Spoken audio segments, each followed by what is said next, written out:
Hi there. I just want to talk to you about making a double-walled bowl. This is one that I made like years ago actually, and I made it on the wheel. And if I turn it around, you can see that it's kind of hollow, but from the top it sort of looks solid. Okay. This is one that I made the other day, a little bit bigger.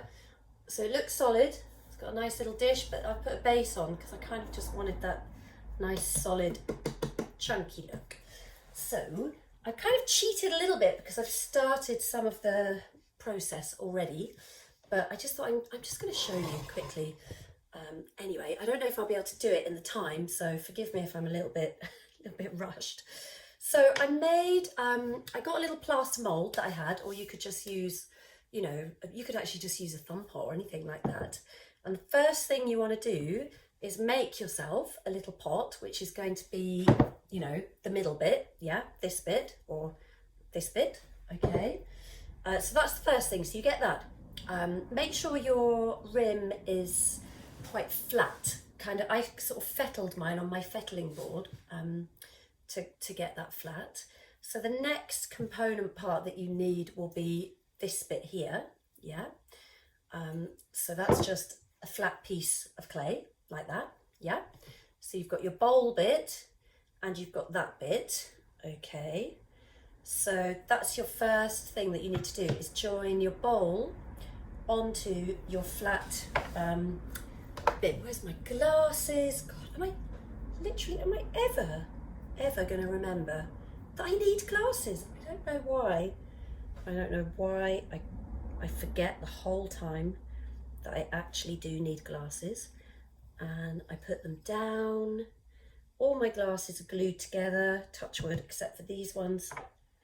It's a ridiculous situation. I've just marked around the edge of that, like that, so I can see where that needs to go. I'm going to score on the inside of that line.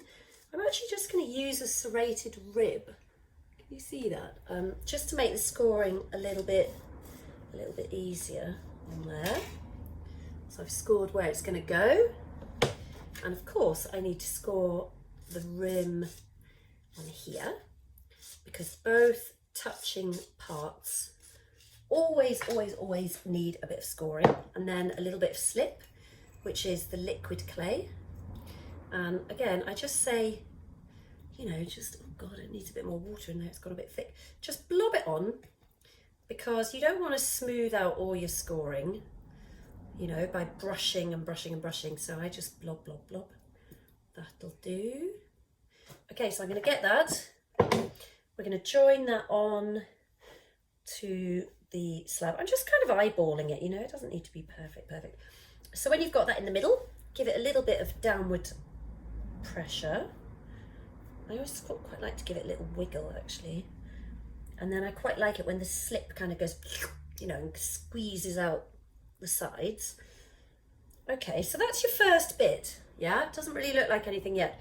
So again, think about how that is. So we're looking at the underneath side like that, yeah?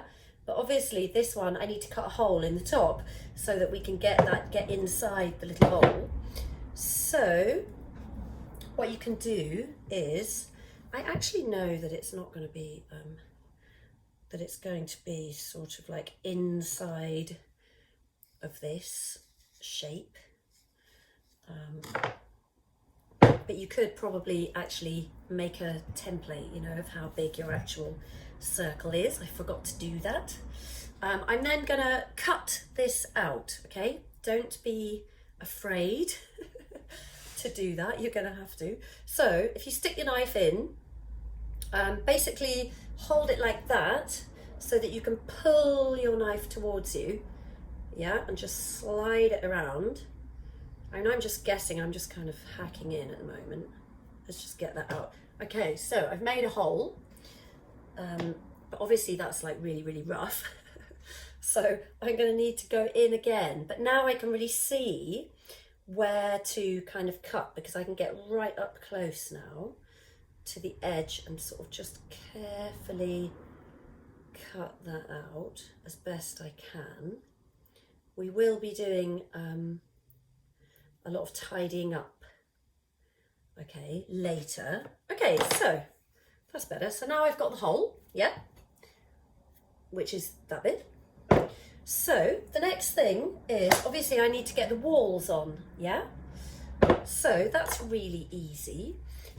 And again, we're going to be working kind of upside down for that. So we need to just pop a strip of clay around the edge. So I'm just going to score all the way around here.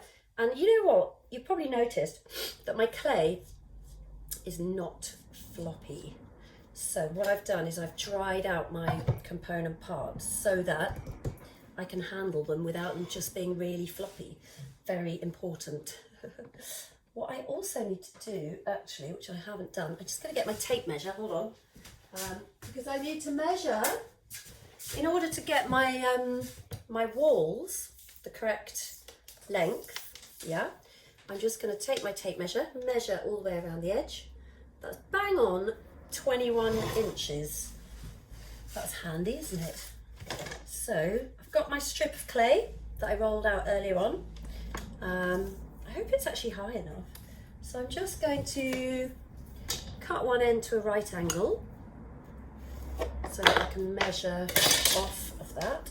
So we're going 21 inches, which is here. Make a mark, get your right angle, and just cut that to the exact length that you require. So because I kind of don't really want the seam to be showing, I'm going to make this like completely seamless, like this one. I'm going to take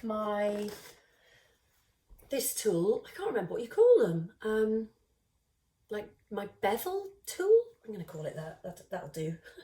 So I'm going to cut using the long edge because I want as much area as possible that I can score and slip. I'm going to draw that down the end, or you can just use your knife at an angle, you know, so I'm cutting off a little angle. Turn the whole thing over carefully without stretching it. Cut the other end, yeah, I'll just show you. So you've got one end cut like that, and the other side cut like that, okay? So let's score those two ends, because I know that I'm going to have to join them at some point when I wrap it around there. And also, God, I hope this is actually high enough. Let's see. Oh God, I don't know if it will be actually. Let's have a look. Oh yeah, just about okay. Measure your pot before you cut your walls, okay? Oh God, that was lucky. Right, I'm going to score all the way around the bottom of this strip because that is going to be one of the touching parts. So you always want to rough it up. Anywhere that the two bits are touching, you need to score away. You can use serrated edged kidney, or you can just use a knife. Do you know what? You can just use a fork, literally any old thing, it doesn't matter. Okay, so you've got your walls scored, slipped all the way along. Let's wrap that around a little bit closer. I hope this does fit now, because sometimes my measuring is not that good. What did the carpenter say to me? Measure twice, cut once, isn't it? Isn't that the golden rule? See, it looks too bloody short now. That's so annoying. If you find that your piece is a little bit short, you can kind of probably stretch it a little bit. Yes, you can just wiggle it and stretch it a bit. Find a flat part of your hand to press that around, okay? You want really good contact. So when you get to this bit here, you just want to, oh God, I've just dug my nail in. Dear. So you just want to line that up, okay? And just press that together here carefully. So you want that to be a really good join. And you're going to refine all of these little marks and stuff. You can go over them later, okay? So I'm just going to take my right angle shaped kidney and I just want to kind of really press that in all the way around where they're touching basically. So here where we've got this seam, like later on I will just go over that and get rid of it with like a metal kidney. I'm not going to do it now because it'll take ages and I just want to show you the whole thing, but I would just basically make that completely disappear. Okay, so now we've got something a bit like this. Okay, we've got, if I turn it over, you know, I know it looks rough, but basically you've got something that is beginning to resemble, well, I mean, it does resemble like a double wall pot. All of these like marks and, you know, the kind of right angle edges and all of that stuff you will be refining and getting rid of and making seamless like later on when it's firmed up a little bit more. So I'm just showing you how to put it together, and then it's up to you to later on make that rounded off and really beautiful, however that needs to be. Okay, so the last bit, because if I show you this one again, I've put a base on it, yeah, because I just want the whole thing to look solid. So obviously the last thing that needs to happen is we need to get a base on this one. So, and also the other thing actually that you can do that I didn't mention is if you want like your pot to just come in a little bit, can you see on this one? It's not just straight down, it kind of, there's a bit of a curve. So what's quite nice is if you just gather your clay together with your hands and just sort of bring it in a little bit, and you'd be surprised how much you can actually get that to start to curve inwards. I have to be a bit careful, I've just damaged the seam there, but that'll be okay. So you can just kind of get it to start to come in a little bit, and you can just play with that a little bit, you know, so it doesn't have to be like completely straight-sided, even just like a very slight taper. Do you see what I mean? This I'm going to get rid of later, but just slightly coming in sometimes I think looks a little bit more interesting. You have to be a bit careful that you don't start to frill the edge as you're bringing that in a little bit. You know, it's kind of a bit of a process to get that to happen. Can you see now? It's sort of, it's just slightly coming in. I think it looks better like that. So anyway, do that as much or as little as you want. And then you're going to get your pot, turn it upside down, pop it onto another bit of clay, another flat bit, and do you know what, I'm just going to cut. You can mark and then cut, but I'm feeling reckless, guys. Okay, I've been listening to lots of 90s, like, well, not even 90s, lots of like dance tunes this morning in here, and that's been nice, had a bit of a dance. And here we are. So, okay, so I've measured that, whoops, okay, so what I need to do, of course, is score. So I'm going to score all the way around here, because that's my touching part, all the way around the edge of this.